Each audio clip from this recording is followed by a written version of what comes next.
కలిగిన ప్రత్యక్షతలు బహు విశేషంగా ఉన్నందున నేను అత్యధికంగా హెచ్చిపోకుండునట్లు నాకు శరీరంలో ఒక ముళ్ళు, నేను అత్యధికంగా హెచ్చిపోకుండు నిమిత్తము నన్ను నలగొట్టుటకు సాతాను యొక్క దూతగా ఉంచబడను.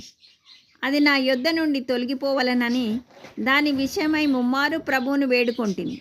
అందుకు నా కృప నీకు చాలును, బలహీనత యందు నా శక్తి పరిపూర్ణమగుచున్నదని ఆయన నాతో చెప్పెను.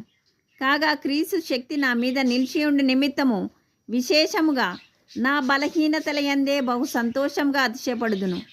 నేనెప్పుడు బలహీనుడనో అప్పుడే బలవంతుడను.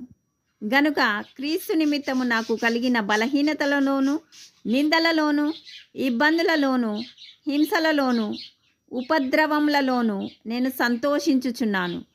2 కొరింథీ 12:7-10 వచనాలు. Praise the lord.